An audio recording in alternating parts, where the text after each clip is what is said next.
Shalom Bapak Ibu yang kasih Tuhan. Terima kasih kepada Tuhan ya. Bersyukur segala anugerahnya yang melimpah bagi hidup kita. Kita sudah memasuki hari yang baru. Ayo kita saat itu sama-sama doa dulu. Tuhan terima kasih, kami berterima kasih. Bersyukur untuk setiap kemurahan yang Tuhan sudah berikan. Kami bangun dalam keadaan baik Tuhan. Terima kasih kami boleh melihat pagi hari. Terima kasih kami boleh menghirup udara segar. Terima kasih mata kami masih bisa melihat. Kaki kami masih bisa berjalan. Kami bisa melakukan aktivitas kami. Terima kasih ya Tuhan. Kami mau duduk tenang sebagai seorang murid. Tuhan berkati kami, urapi kami yang mau mendengarkan Tuhan bicara apa. Ajar setiap kami ya Tuhan, agar supaya sepanjang hari ini kami hidup persis sesuai tuntunan Tuhan. Terima kasih Bapa, terpujilah nama Tuhan. Haleluya. Amin. Wow. Tema kita hari ini adalah bahaya dosa orang tua terhadap anak. Ya. Bahaya dosa orang tua terhadap anak. Ini penting sekali saudara ya. Mari kita melihat posisi kita ada di mana, agar supaya kita bisa melihat kondisi keluarga kita seperti apa. Mari kita buka kitabnya saudara di kitab Lukas 6. Sudah disiapkan firman Tuhannya? Lukas 6 mulai dari ayat yang ke-43. Lukas 6 mulai dari ayat yang ke-43. Judul perikopnya di sini adalah pohon dan buahnya. Ya, shalom semuanya, shalom. Mari kita baca sama-sama. Lihat di ayat yang ke-43. Karena tidak ada pohon yang baik yang menghasilkan buah yang tidak baik. Dan juga tidak ada pohon yang tidak baik yang menghasilkan buah yang baik. Sebab setiap pohon dikenal pada buahnya. Karena dari semak duri orang tidak memetik buah ara, dan dari duri-duri tidak memetik buah anggur. Orang yang baik mengeluarkan barang yang baik dari perbendaharaan hatinya yang baik, dan orang yang jahat mengeluarkan barang yang jahat dari perbendaharaannya yang jahat. Karena yang diucapkan mulutnya meluap dari hatinya. Nah, sampai di sini dulu. Coba kita kembali ke ayat yang pertama. Karena tidak ada pohon yang baik yang menghasilkan buah yang tidak baik. Dan juga tidak ada pohon yang tidak baik yang menghasilkan buah yang baik. Saudara, perhatikan. Orang tua itu seperti pohon. Ya. Ingat nggak waktu Yesus berjalan, dia sedang lapar, lalu kemudian Yesus ini kelaparan, dia melihat pohon ara. Pohon aranya nggak berbuah, Yesus langsung kutuk, kan? Saking marahnya, karena cuma gede badannya tapi nggak menghasilkan apa-apa. Nah, pohon itu ibarat orang tua. Sedangkan buah-buahnya itu adalah anak-anak kita. Jadi setiap petani atau setiap penanam tanaman, dia akan memperhatikan bagaimana hasil dari tanamannya. Kalau tanamannya tidak menghasilkan sesuatu, biasanya itu kan, ya karena saya bukan ahli tanaman, jadi koreksi saya ya kalau saya salah, saya minta maaf karena saya bukan ahli tanaman. Kalau misalkan nggak menghasilkan sesuatu yang baik, itu kan biasanya dipotongin gitu ya, yang kering itu ya, dahan-dahan yang kering dipotekin gitu ya, daun-daun yang kering dipotongin gitu. Atau kalau misalkan ranting-rantingnya ada yang patah atau yang seperti apa, dipotong gitu ya. Agar supaya apa? Agar supaya menghasilkan buah yang baik. Bahkan kalau misalkan ada tanaman di situ ada benalu misalkan, benalunya segera diangkat karena benalu itu yang menyebabkan tanaman menjadi cepat rusak atau buruk begitu ya. Nah, sedemikian pula dengan pohon itu. Pohon digambarkan sebagai orang tua. Saya percaya bahwa yang ikut live ini adalah kebanyakan orang tua ya. Jadi kalau orang tua tidak menghasilkan sesuatu yang baik, jangan pernah mengharapkan anak-anak itu ikut-ikutan mendapatkan sesuatu yang baik. Lihat, tidak ada pohon yang baik menghasilkan buah yang baik. Kalau dari tanamannya saja sudah nggak enak dipandang, buahnya pasti nggak enak juga. Entah itu dari rasa, dari penampilan, dari kualitas, pasti kelihatan sekali. Kita bisa melihat bahwa, coba lihat, di depan rumah saya itu kalau ada anak-anak main, wah, omongannya itu tuh maaf sekali. Mereka masih berusia kecil gitu ya, masih anak-anak SD. Sambil main bola gitu ya, wah, kata-katanya kasar sekali. Ini bisa dilihat bahwa kebiasaan-kebiasaan anak, ngomong kasar, ngomong jorok, ngomong pahit, dilihat dulu di tengah-tengah keluarganya seperti apa. Nah, seringkali anak-anak itu saya tegur, kalian kalau masih ngomong kasar, masih ngomong nggak baik, jangan main di depan rumah saya. Karena saya mendengarnya risih juga. Nah, seperti itulah yang dikatakan oleh ayat ini, bahwa tidak ada pohon yang baik, tidak ada orang tua yang baik. Kalau saya ganti pohon itu sebagai orang tua, tidak ada orang tua yang baik yang akan menghasilkan anak-anak yang baik kalau tidak memberikan contoh yang baik. Pentingnya peran orang tua memberikan contoh yang baik terhadap anak-anak. Lihat, Yesus mengajarkan kepada kita pagi hari ini bahwa setiap pohon, jika tidak dipelihara dengan sempurna, tidak dipelihara dengan baik, maka jangan pernah mengharapkan panen dengan baik pula. Jangan pernah mengharapkan keluarga yang harmonis, keluarga yang indah, keluarga yang menyenangkan, kalau pohon dalam kehidupannya tidak baik. Coba lihat para orang tua. Anda dan saya adalah orang tua. Anda dan saya adalah orang-orang yang sudah cukup usia untuk bisa melihat anak-anak. Apakah kita sudah memberikan contoh yang baik terhadap anak-anak kita?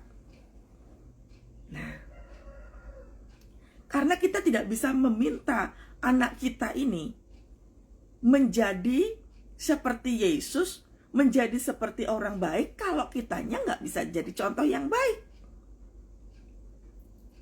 Suatu kali saya melihat di infotainment gitu ya, ada artis lagi ngomong sama anaknya. Kebetulan artisnya Kristen. Dia bilang begini, jangan contoh mami, contohlah Tuhan Yesus yang luar biasa dahsyat. Jangan contoh mami yang ya kehidupannya mabok-mabokan, dugem gitu ya, sampai kebetulan pernah masuk ke penjara gitu karena narkoba. Jangan contoh mami. Gak bisa, saudara. Statement seperti ini gak bisa engkau tampilkan ke anak-anak. Gak bisa. Karena anak, figurnya adalah bapaknya, adalah ibunya. Anak akan melihat cara bapaknya, cara ibunya hidup, baik dalam berperilaku, berkata-kata, bahkan cara orang tua buat keputusan. Itu pun anak ngelihat. Jangan dipikir anak itu gak ngelihat. Karena yang namanya pohon yang buruk, pasti hasil panenannya buruk juga. Suatu kali dalam pelayanan pelepasan, si ibu ini sudah menikah. Dia punya satu suami, dia punya 2 anak. Si ibu ini datang kepada saya, dia menceritakan begini, Bu, tolong anak saya, Bu. Anak saya di usia 18 tahun. Anak ini mengalami depresi berat. Tolong doakan anak saya. Lalu si ibu ini saya bilang, doakan anaknya nanti dulu.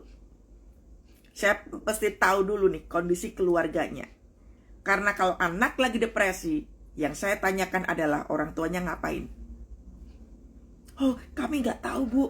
Pada waktu itu, Bu, ya saya lagi ngantar anak gitu ya, sekolah, ujian gitu. Lalu anak ini depresi. Wah, anak ini pinter, Bu. Kami bawa sekolah ke Amerika.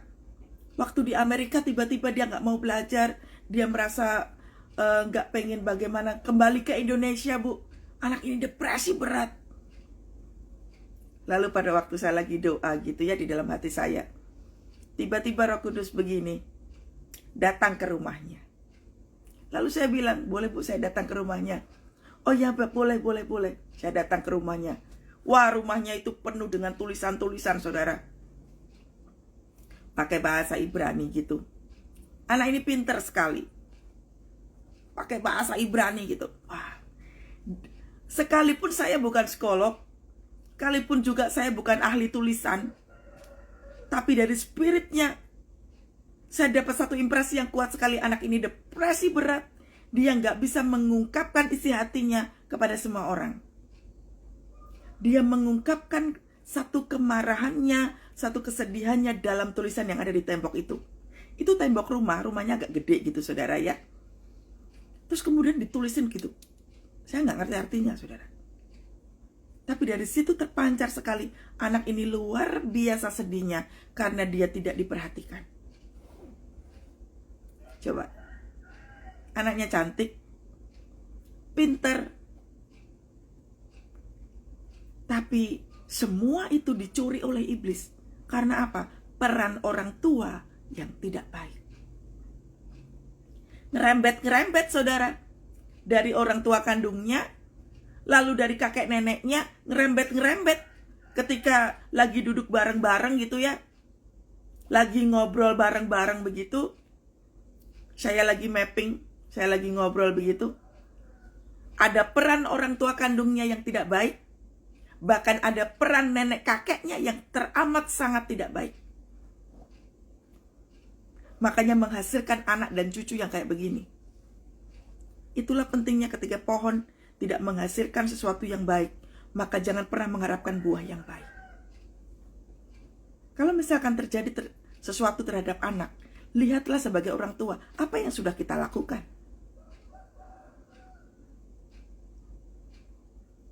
Singkat cerita, anak ini frustrasi karena apa? Dia mengalami penolakan yang luar biasa pada saat dalam kandungan. Bahkan dari sejak kandungan sampai anak ini lahir, dia tetap mengalami penolakan.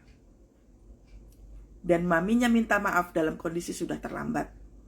Karena anak ini sudah memendam rasa pahit, rasa luka. Bayangkan anak usia 16, 17, 18 tahun sudah merasakan pahitnya kehidupan, bahkan dari sejak dia ada di dalam kandungan. Hati-hati, saudara. Kebanyakan daripada kita, contoh nih, ketika orang mengatakan bahwa aku itu pengennya anak laki, tapi kok yang keluar anak perempuan. Aduh, gimana ya? Perempuan lagi. Sadar nggak, saudara, bahwa ucapan seperti ini adalah penolakan? Ini adalah penolakan, saudara. Sekalipun rasa-rasanya itu kan cuma omongan biasa, Bu. No, itu bukan omongan biasa. Karena waktu di dalam kandungan, mungkin waktu mengandung, diomong berkali-kali, iya, tiap kali ketemu orang, iya pengennya anaknya laki, tapi yang keluar perempuan. Itu waktu di kandungan udah ngomong begitu. Atau waktu hamil gitu ya, orang tuanya bertengkar begitu, anak ini pun bisa mendengar, saudara. Jadi yang namanya peran orang tua teramat sangat penting. Nah, si ibu yang anaknya lagi depresi berat ini, ibunya ini pun tumbuh jauh dari kasih Bapa. Ibunya jauh dari kasih Bapa. Orang tua kandungnya, maaf ya, suka nonton film pornografi. Anak ini nonton, bayangkan, usia 4 tahun dia ngelihat bapak ibunya nonton film porno. Matanya ngelihat, saya katakan film porno itu iblis punya. Jangan coba-coba engkau nonton film porno di dalam rumahmu, dimanapun juga. Jangan coba-coba engkau nonton film porno. Itu film porno tidak ada yang baik. Dan saya mau beritahu, saya sudah sering sekali melihat orang-orang yang terikat dengan film porno rusak otaknya. Orang-orang yang gak masuk akal. Baru aja kemarin ada yang konseling sama saya. Punya suami ada kelainan seks. Nah. Wah, terima kasih Bu Dokter. Nah, usia 20 minggu sudah bisa mendengar bunyi. Waduh. Itu benar itu. Saya tuh kalau melihat, kalau lagi ngonselingin anak itu suka sedih tahu saudara. Bapaknya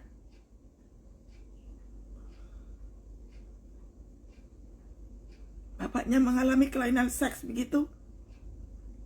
Dia punya anak usia kurang lebih 8 tahun perempuan. Saya lihat anaknya cantik sekali.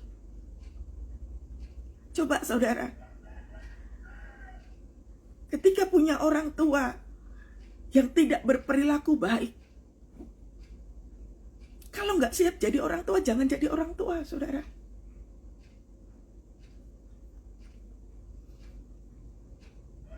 Saya itu paling nggak tahan kalau misalkan ada konselingin anak gitu ya. Dan anak menjadi korban daripada orang tuanya. Dipikir mungkin 8 tahun itu nggak ngerti gitu ya. Ngerti, saudara. Ngerti.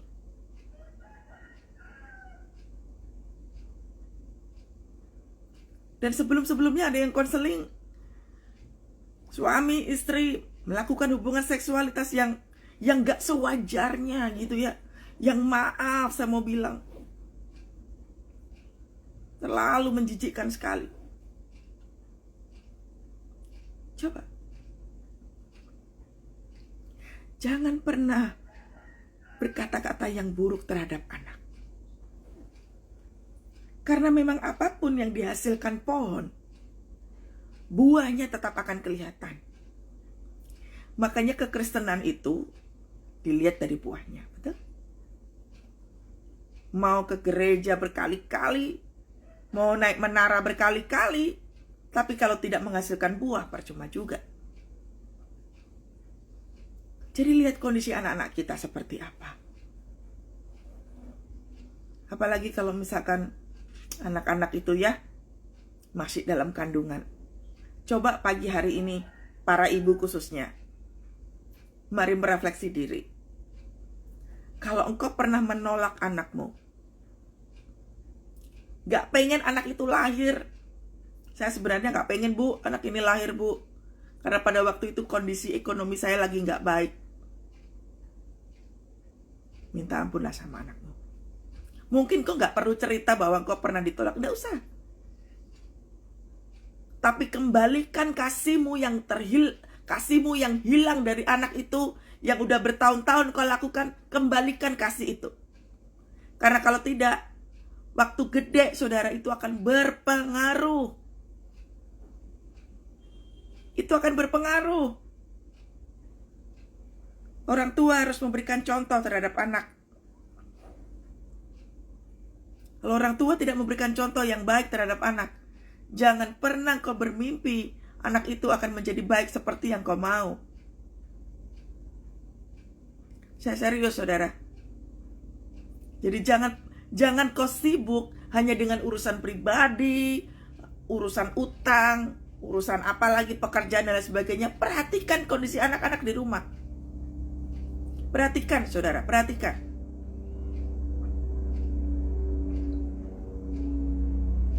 Iblis itu mencuri, membunuh, dan membinasakan. Dia mencuri sukacita yang seharusnya kita miliki, yang Tuhan berikan bagi hidup kita. Dicuri sukacita kita. Contohnya si anak tadi tuh, yang pulang dari Amerika, dia malah stres berkepanjangan. Bahkan saya nggak tahu ya anak ini apakah sudah keluar dari rehabilitasi. Aduh, kasihan sekali. Iblis mencuri pengharapan anak ini yang seharusnya usia 18 tahun. Itu harusnya masa-masa sekolah, masa-masa belajar, masa-masa dia main sama anak. Semua kesempatan-kesempatan itu dicuri sama iblis. Iblis tidak hanya mencuri itu, Tetapi iblis juga membunuh. Dia membunuh apa, saudara? Dia membunuh pengharapan. Pengharapan anak ini untuk apa? Untuk memiliki masa depan yang baik, dibunuh sama iblis. Lalu kemudian apa? Kalau pengharapan itu sudah dibunuh sama iblis, dia membinasakan anak ini supaya tidak terjadi apa-apa di dalam kehidupannya. Betapa pentingnya, saudara, peran kita sebagai orang tua terhadap pertumbuhan anak. Tapi Bu, anak saya itu nakal banget Bu, dableknya setengah mati. Yang ditunjuk adalah diri sendiri sebagai orang tua. Kok anaknya nakal, kenapa? Kok anaknya dablek, kenapa? Apakah kenal dengan pergaulan anak? Tahukah apa yang dilakukan anak waktu di kamar? Coba. Ada seorang anak 18 tahun, dia DM saya secara pribadi. Dia mengakui terang-terangan, Bu,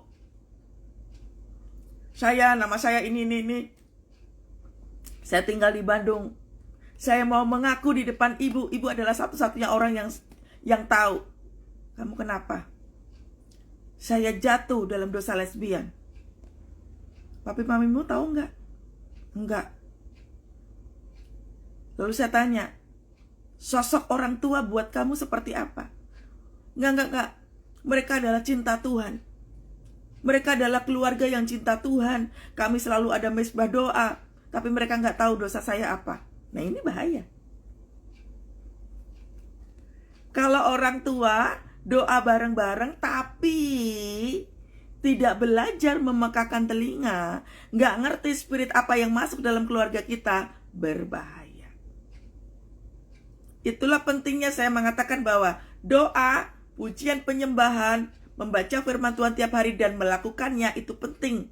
Karena itu kita melatih kepekaan atas kita mendengar suara Tuhan. Orang-orang yang tekun di dalam Tuhan pasti akan diberikan kepekaan oleh Tuhan sendiri. Sibuk boleh, saudara, tapi jangan sampai tidak tahu apa yang dilakukan anak di dalam kamar. Dan anak secantik ini harus jatuh dalam dosa lesbian. Masih SMA. Ya, berarti usianya 16-17 ya. Masih SMA, saudara. Saya telepon gitu ya. Dari cara dia berbicara ya, intonasinya, dari perbendaraan bahasanya, anak ini pintar. Bahasa Inggrisnya lancar sekali. Saya tanya nilai-nilainya bagus banget. Tapi anak ini jatuh dalam dosa lesbian. Bayangkan usianya baru 16 tahun.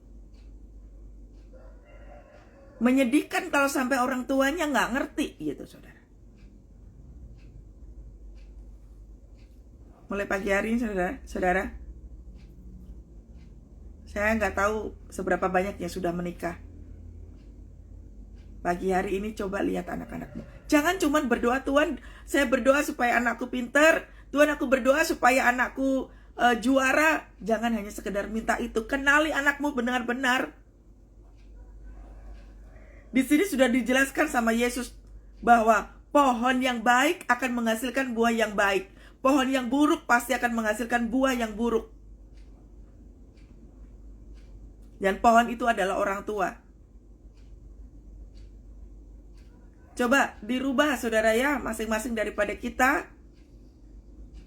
Kenali anak-anak dengan baik. Ditanya, bergaul dengan siapa, mainnya kemana, dengan siapa. Jangan cuma tanya kamu pergi sama siapa, udah gitu doang. Tapi engkau gak kenal teman-temannya siapa, aktivitasnya apa, hobi anakmu apa, engkau gak ngerti. Hubungan dengan anak itu harus tahu sungguh, saudara. Karena saya pun juga adalah korban dari kekerasan orang tua. Saya juga korban dari kekerasan orang tua, saudara. Makanya Makanya kalau misalkan ada anak gitu ya konseling sama saya, aduh, saya ini sebenarnya saya tuh pelayanan yang paling bikin saya nangis itu dua, saudara ya. Yang pertama, pelayanan yang bikin saya nangis yang pertama adalah kalau konseling anak tuh. Lalu yang kedua, kalau lagi bagi-bagi makanan di pinggir jalan, udah itu pasti nangis saya.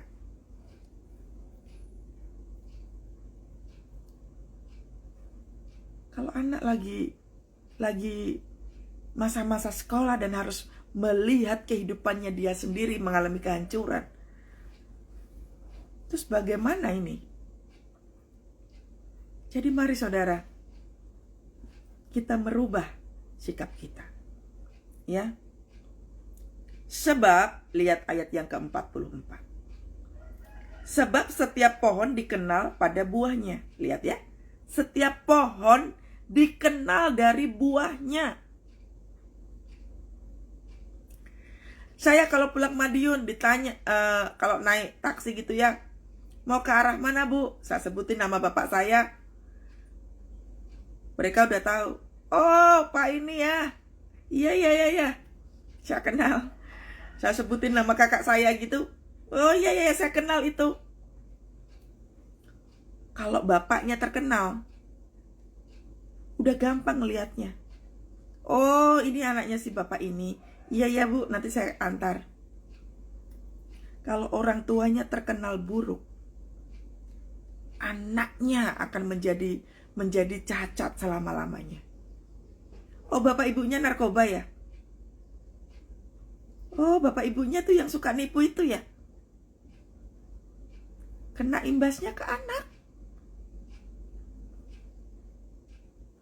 Oh, bapak ibunya yang suka ini ya? Anak yang kena korban. Kalau bapaknya dikenal gitu, anak bisa bangga ya. Tapi kalau bapaknya sampai dikenal gak baik,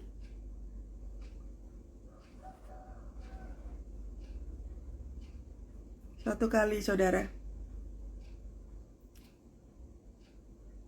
waktu saya SMA, kalau lagi ngisi form gitu ya, kan suka ditulis nama lengkap siapa, bapaknya siapa, ibunya siapa. Saya tidak pernah menulis nama orang tua saya. Saya tulis nama orang tuanya teman saya. Karena saya tidak menemukan sosok yang baik terhadap orang tua. Pada waktu itu ya, saya bilang pada waktu itu. Saya tidak bangga punya orang tua yang seperti itu. Bayangkan saudara, kalau anak sampai nggak mau mengakui orang tuanya, berarti kan something happen gitu kan. Orang tua sibuk boleh, tapi jangan kau tidak mengenali anak, satu. Yang kedua, jangan pernah kau tuntut anak, kau harus juara, kau harus juara, kau harus juara. Sementara engkau gak bisa jadi contoh yang baik terhadap anak.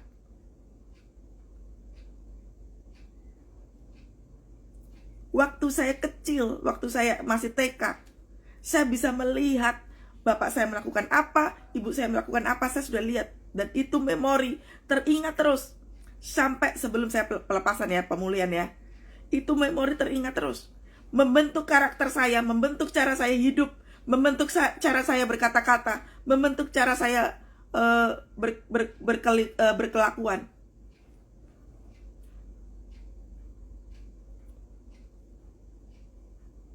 Makanya saudara, jadi orang tua gak gampang ya. Kalau sudah siap menikah, berarti siap punya anak, siap untuk menjaga pernikahan itu.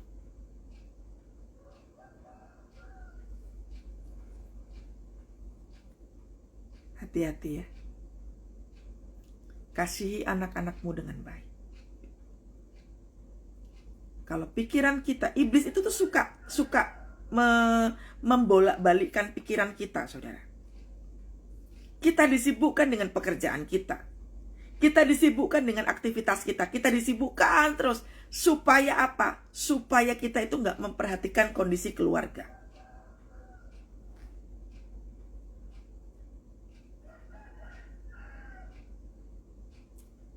Saya punya teman gitu saudara ya. Satu pelayanan sama saya. Lalu anak ini datang kepada saya gitu ya, dalam kondisi hancur hati begitu. Dia datang kepada saya, dia bilang begini, saya diperkosa oleh bapak saya. Lalu kemudian saudara, dalam kondisi yang seperti ini, anak ini datang ke pendoa sebuah gereja gitu ya. Dan apa yang terjadi saudara? Diperlakukan yang sama dengan orang yang berkelakuan sama. Banyak sekali para orang tua yang gak siap menjadi dirinya yang baik. Paling miris melihat orang-orang yang belum mengalami pertobatan secara baik, secara sempurna. Pentingnya para orang tua melakukan pertobatan secara nyata dalam kehidupan.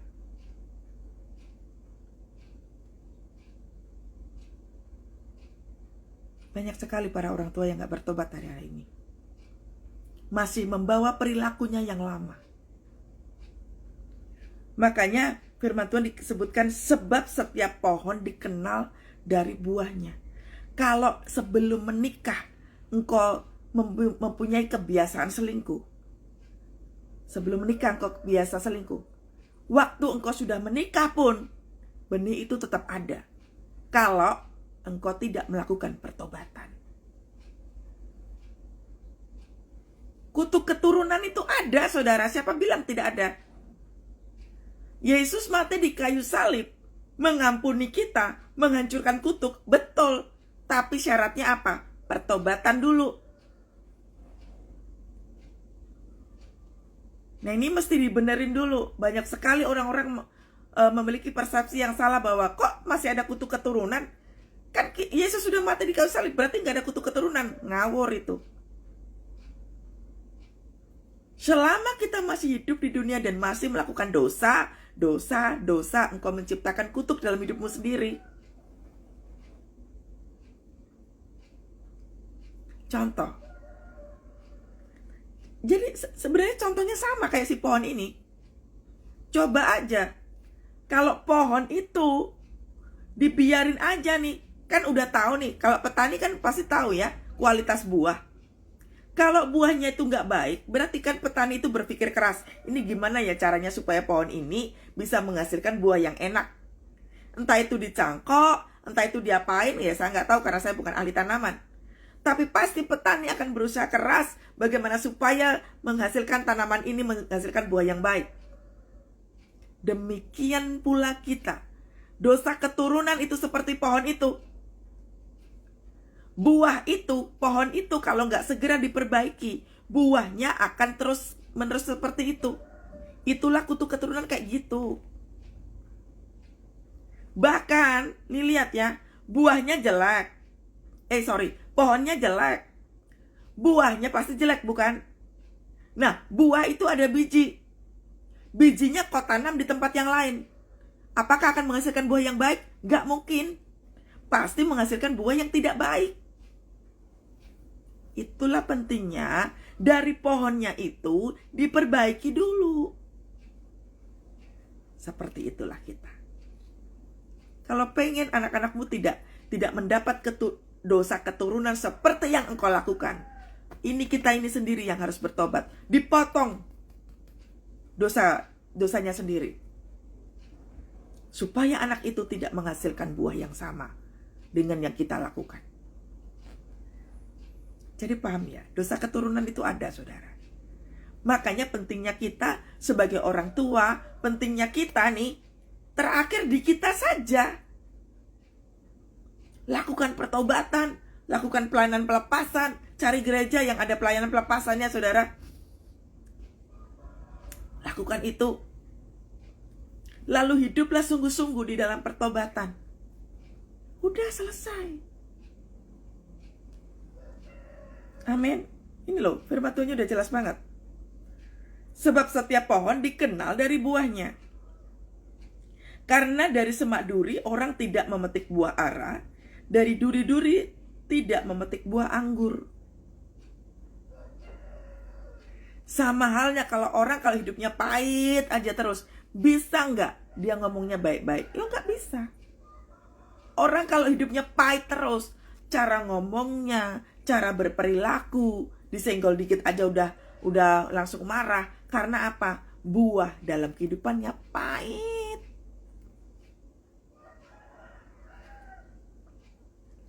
Ya, lihat benih yang jatuh di tanah, ya, di tempat yang berduri. Benih yang jatuh di di duri. Benih yang jatuh yang berduri itu, saudara, gimana ya, kalau nggak ada gambar tuh agak susah juga ya. Jadi ya ibaratnya begini, telur aja deh, telur ya. Jangan kasih telur deh. Ini kalau saya nggak ada gambarnya agak susah juga ya menjelaskannya. Jadi kalau misalkan benih nih, benih kan kecil ke situ ya. Kau taruh di banyak duri-duri begitu, kira-kira bertumbuhnya tuh bagus nggak, saudara? Nggak bagus, karena dia nggak mengalami keleluasaan untuk bertumbuh, dihimpit sama duri. Kalau engkau menanam, nih ya, menanam tanaman gitu ya, kecil gitu, kau tutupin aja tuh dengan kayu-kayu gitu, kira-kira dia akan bertumbuh lebat nggak? Ya enggak, karena semuanya duri, dia nggak bisa bertumbuh, susah. Demikian pula, coba tanaman mangga misalkan, mangga kau tanam antara pot dengan tanah langsung, pasti beda toh hasilnya. Sama kayak gini, kalau kapasitas kita kecil, nggak mengalami satu perubahan dalam kehidupan kita, kedepannya juga bakalan kecil terus, karena nggak ngalami perubahan. Rubahlah cara kita hidup. Nggak ada, saudara. Saya sebenarnya nggak sepakat ya kalau ada orang yang mengatakan, udahlah, emang tabiatnya sudah begitu, susah juga ya diubah. Enggak juga. Orang bisa berubah kok. Berubah sempurna ya enggak juga, tapi setidaknya mengalami perubahan itu pasti ada. Tapi jangan pernah mengatakan tabiatnya emang kayak begitu, Bu, susah diubah. Bisa diubah. Di dalam Tuhan apa sih yang nggak bisa dirubah? Saya saja yang dulunya pahit banget sama orang tua, sekarang saudara lihat, saya menjadi orang yang sangat cinta terhadap orang tua saya. Saya tahu bagaimana cara menghargai orang tua. Saya tahu bagaimana mengasihi orang tua.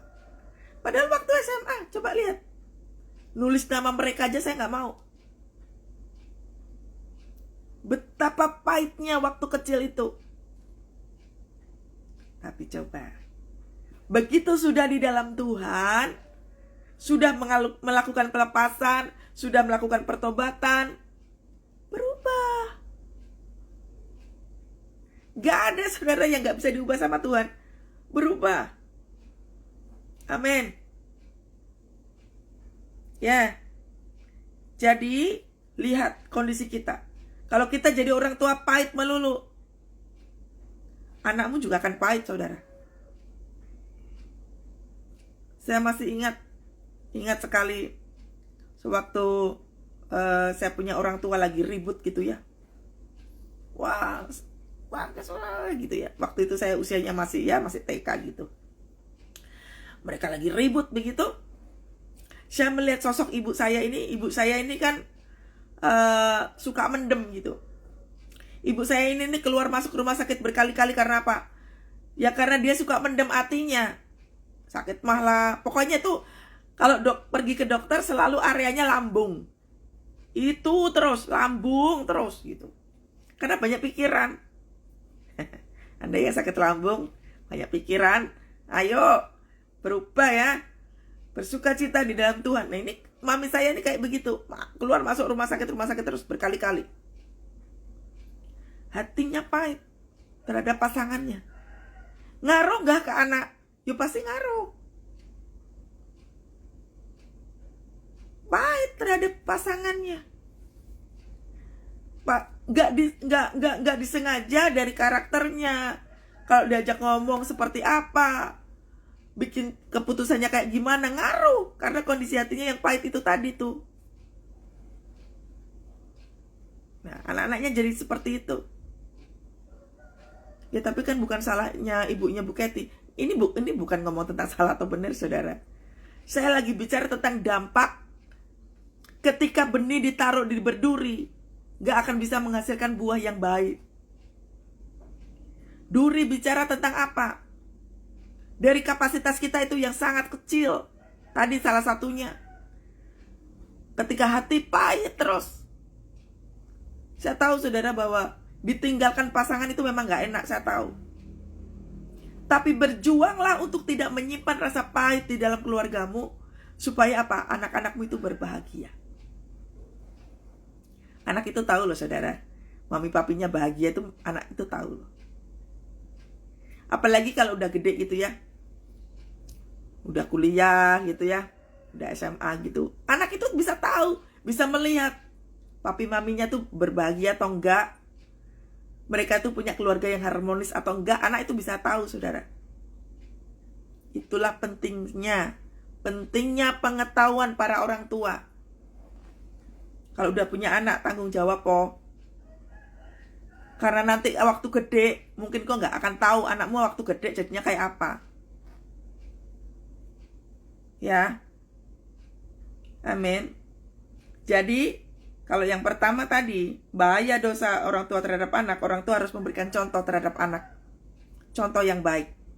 Yang kedua, tidak ada penuaian ketika benih jatuh di semak yang berduri. Gak ada penuaian di tempat yang berduri.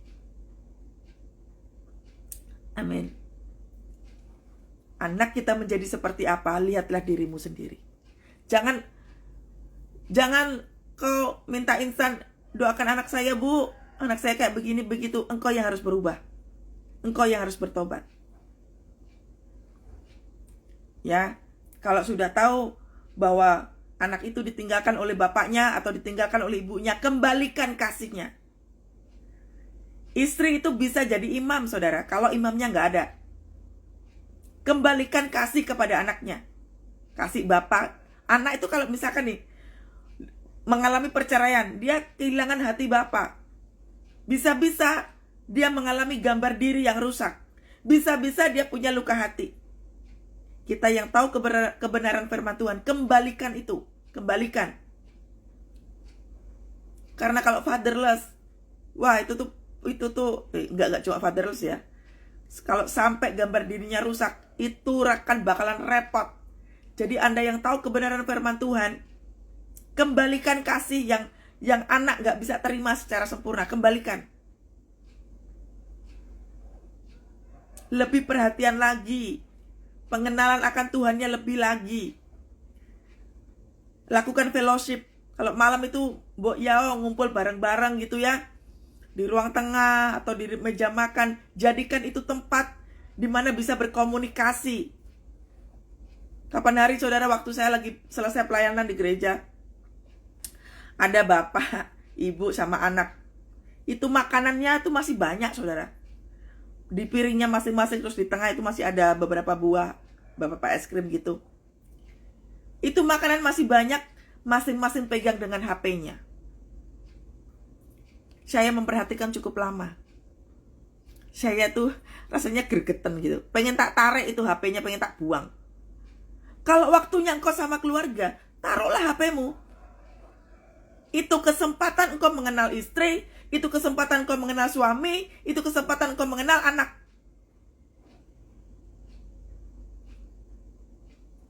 Engkau itu udah sibuk dengan HP-mu, mbok yao. Kalau udah ngumpul begitu, jangan pakai HP. Tidak bisakah berikan 2-3 jam gak pegang HP?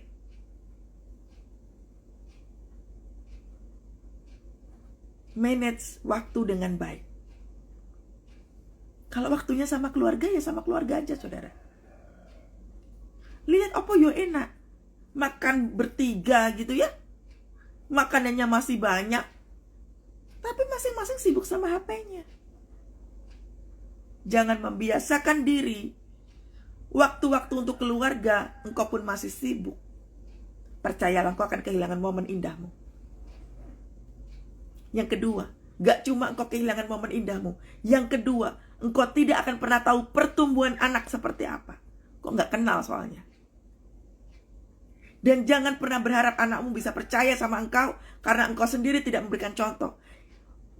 Hal yang paling menyedihkan sebagai orang tua adalah apa? Kalau anak sampai gak percaya sama orang tuanya. Kayak saya tadi tuh misalkan gak mau menulis nama bapaknya, ibunya. Itu kan saking tidak percayanya toh. Nah, gunakan waktu yang baik.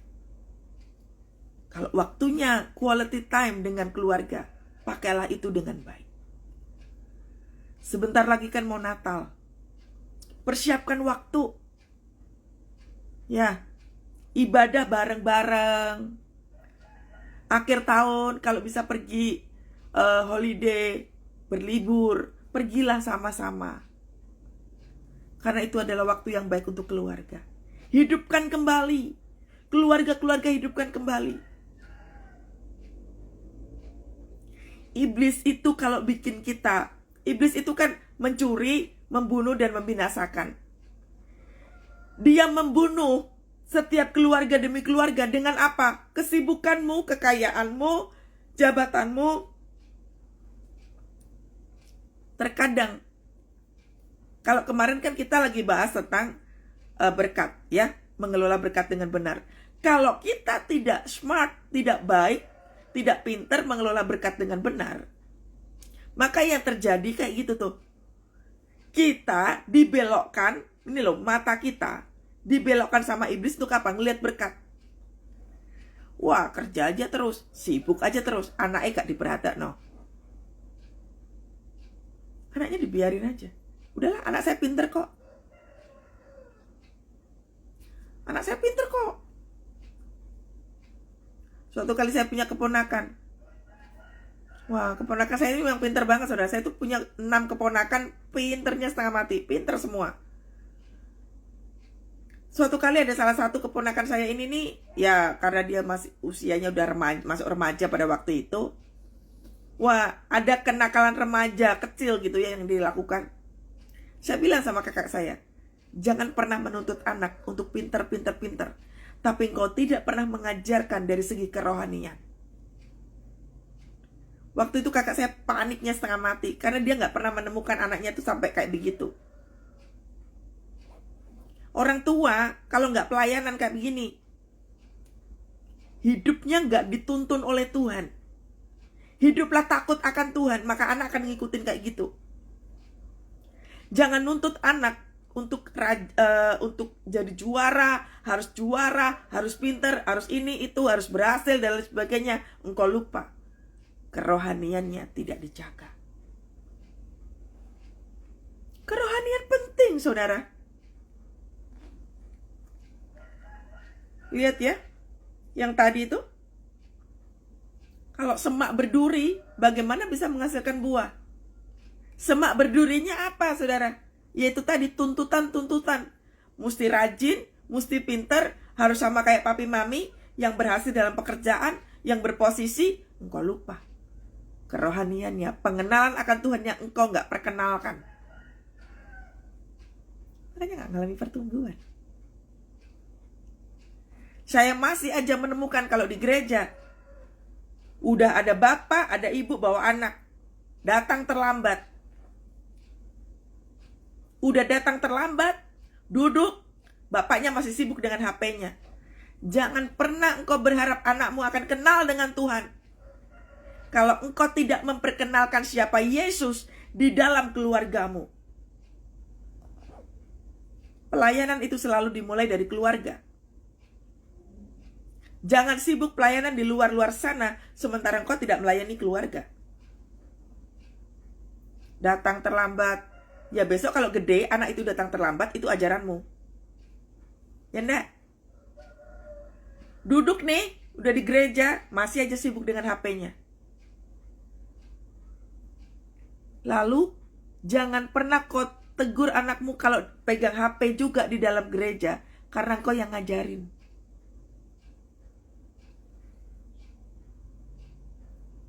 Orang tua yang hidupnya takut akan Tuhan, anak akan ngikut.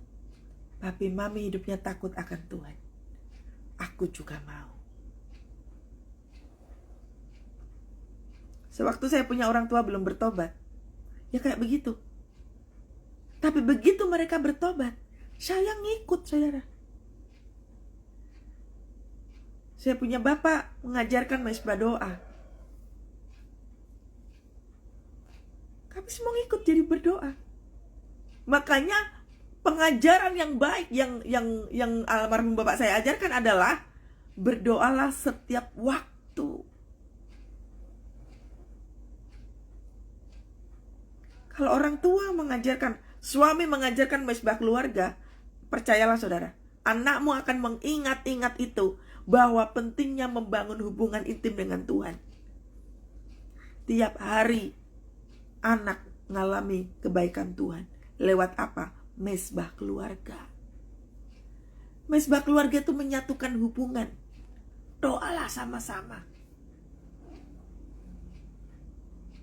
Amin.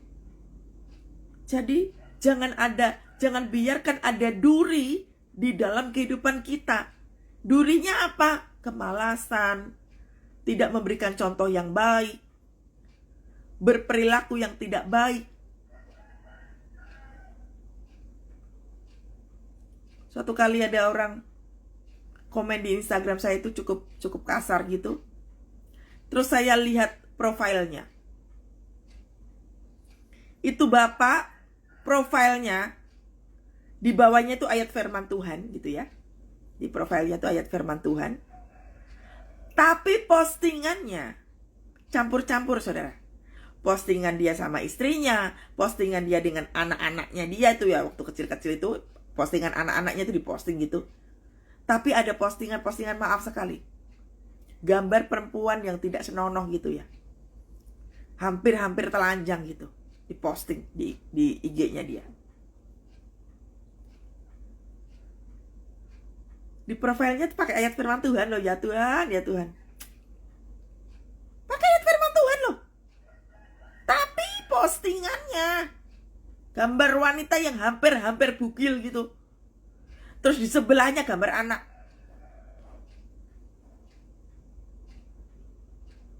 Saya sampai gini, saya kejiwa apa ya orang ini. Anak itu adalah pemberian Tuhan. Di luar sana itu banyak sekali orang tuh belum punya anak. Engkau dikasih anak sama Tuhan, tanggung jawab dong. Bertanggung jawablah. Kau posting gambar kayak begitu terus anakmu gak tahu gitu. Jejak digital itu ada, men. Ada. Kalau saya punya orang tua kayak begitu, malu saya.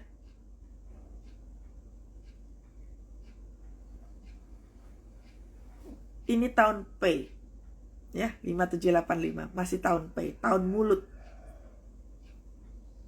Termasuk, gak cuma cara kita ngomong, termasuk jari kita.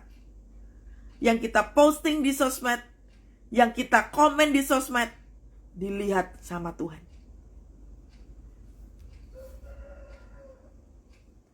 Jangan sampai anakmu membaca, mengetahui postinganmu, cara engkau komen. Karena kalau enggak, di copy paste sama mereka. Kalaupun mereka enggak ngelihat, gaya hidup orang tua yang seperti apa dilihat oleh anak. Makanya kalau bapaknya atau ibunya selingkuh, engkau menaruh benih perselingkuhan di dalam keluargamu. Kalau engkau enggak bertobat, anakmu jadi taruhannya.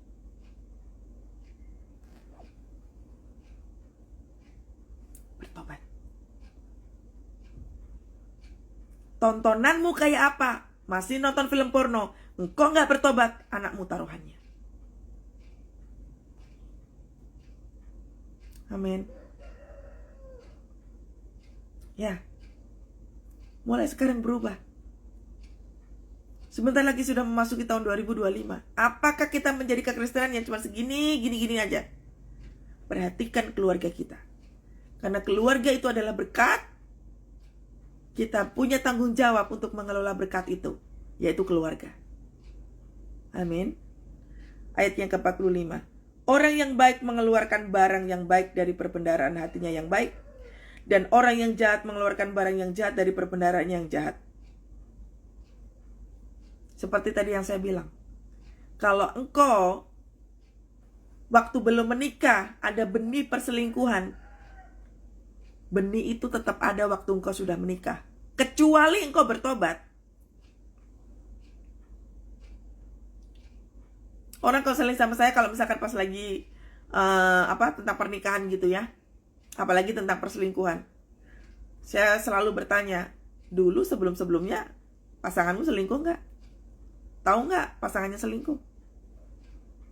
Iya bu, waktu pacaran memang suka selingkuh bu. Benih itu memang sudah ada. Benih perselingkuhan itu sudah ada. Makanya itu tadi saya bilang, kutuk keturunan itu ada. Jangan bilang nggak ada. Kalau misalkan orang mengatakan ya itu kan manusianya aja, emang maunya selingkuh. Anda tidak tahu tentang spirit. Spirit yang namanya roh jahat itu nggak kelihatan, Bapak Ibu. Spirit roh jahat itu tuh nggak kelihatan. Jadi kalau engkau mengatakan bahwa ya itu kan dia aja yang gatel, yang memang pengen berbuat dosa, itulah saya bilang, kutuk keturunan itu tidak kelihatan, saudara.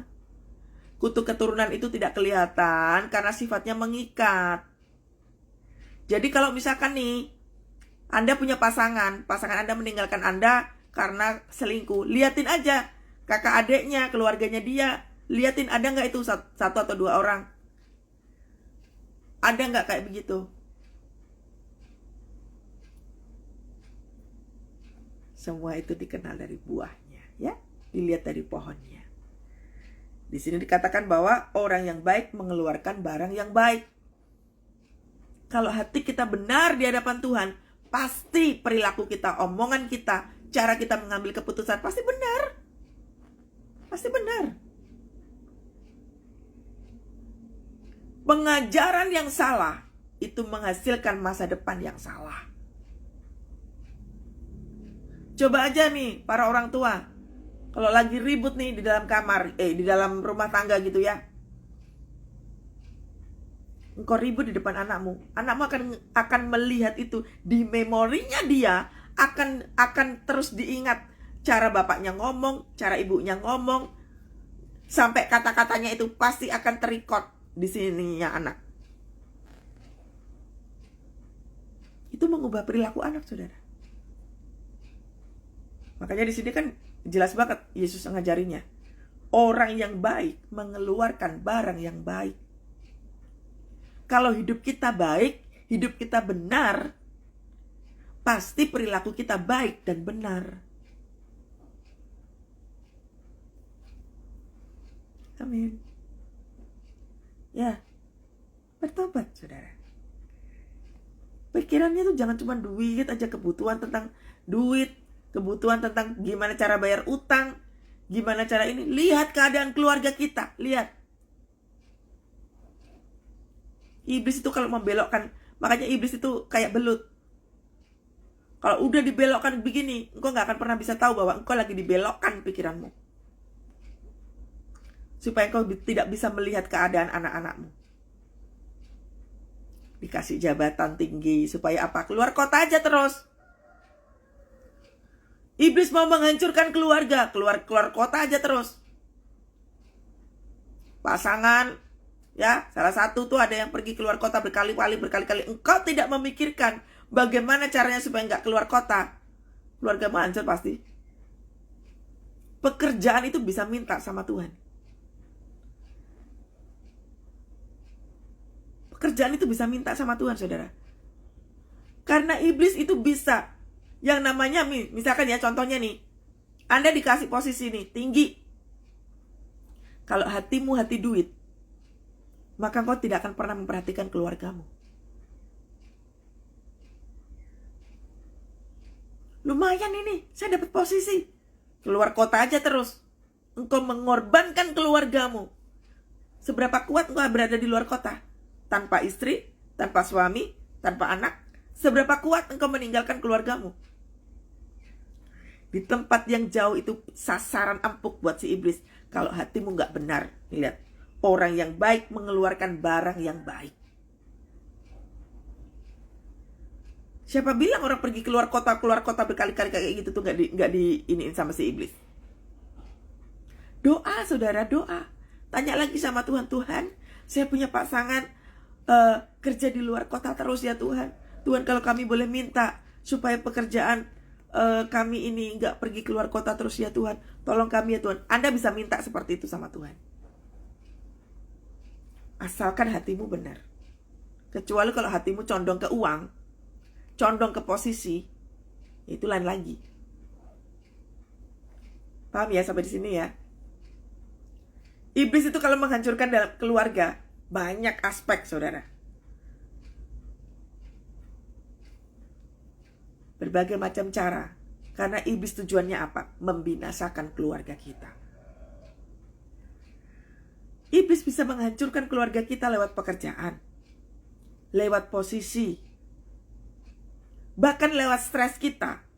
Orang tua kalau udah frustrasi, stres, iblis bisa menghancurkan keluarga. Berapa banyak keluarga mengalami kehancuran gara-gara apa? Frustrasi.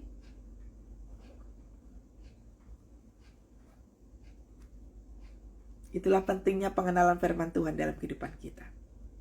Ya. Ayat yang terakhir. Karena yang diucapkan mulutnya meluap dari hatinya. Sewaktu orang tua mengatakan, udah cerai saja.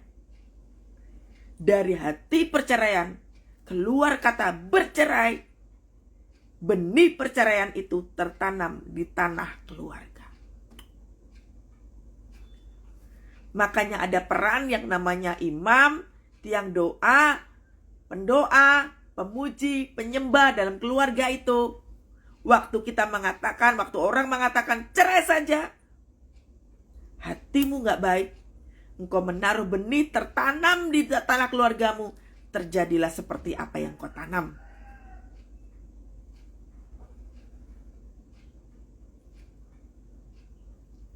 Jadi kalau misalkan nanti anak mengalami perceraian, engkau lihat orang tuanya. Kau nabur apa? Kok sampai anakmu sampai kayak begitu? Amin. Mari saudara, serius sama Tuhan tentang keluarga kita. Kita doa sama-sama ya pagi hari ini. Apapun yang sudah terjadi, kita tidak bisa lagi mengubahnya, kecuali tangan Tuhan yang bisa mengubah itu. Biarkan Tuhan bekerja dengan caranya. Engkau sudah melakukan apa selama ini? Jangan simpan perilaku tidak baik itu, karena sekalipun itu tersembunyi, anak akan mendapatkan imbasnya. Sekalipun itu dilakukan bersembunyi. Pagi hari ini, masing-masing daripada kita bertobat di hadapan Tuhan. Engkau sudah melakukan apa? Saudara, saya dapat satu impresi. Ada yang coba-coba mau selingkuh. Anda mengira bahwa pasanganmu gak tahu, anakmu gak tahu, tapi engkau menyukai pasangan orang lain di luar sana. Engkau lagi coba-coba. Saya gak tahu yang ada di live ini. Bertobat pagi hari ini. Jangan merusak hubungan, jangan merusak keluarga hanya demi egomu itu. Minta ampun di hadapan Tuhan. Korabashika lawalawa. Oh ya lawalawalawalawa. Ya Tuhan. Shalawalawalawalawala. Yesus, kami menyerahkan keluarga-keluarga yang ada di Instagram ini kepadamu ya Tuhan. Kami mau mengalami pemulihan seutuhnya. Kami membutuhkan Engkau ya Roh Kudus. Hadirlah Engkau di dalam keluarga kami. Kami mau memiliki satu keharmonisan dalam keluarga kami. Kalaupun ada yang terpisah dari pasangannya, biarlah dari sisa yang ada ini ya Tuhan, kami boleh bertahan kepada Engkau untuk melakukan apa yang Tuhan mau dalam hidup kami. Tuhan Allah Roh Kudus, penuhi setiap keluarga-keluarga ini ya Tuhan, dengan hadirat-Mu ya Tuhan Yesus. Tolong anak-anak-Mu ini ya Tuhan, untuk tetap mempertahankan pernikahan mereka.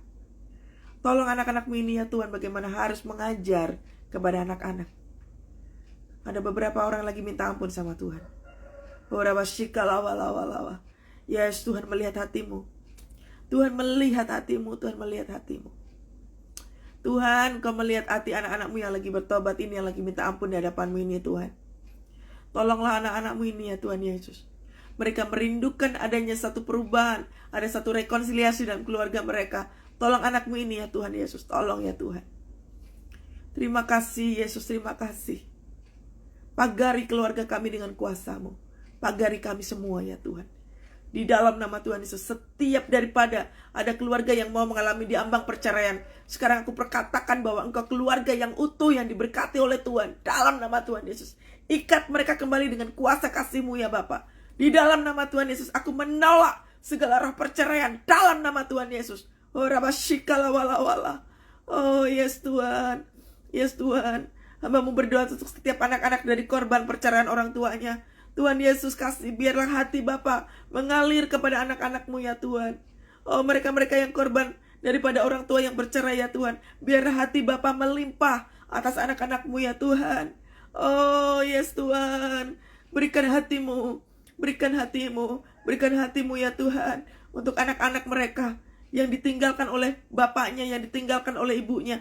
Tuhan berkati mereka ya Tuhan dengan kasih-Mu, dengan cinta-Mu ya Tuhan. Terima kasih Yesus, terima kasih. Peluk hangat anak-anak-Mu ini ya Tuhan. Mereka yang masih anak-anak ini ya Tuhan, diberkati Tuhan senantiasa ya Bapa. Terima kasih ya Yesus.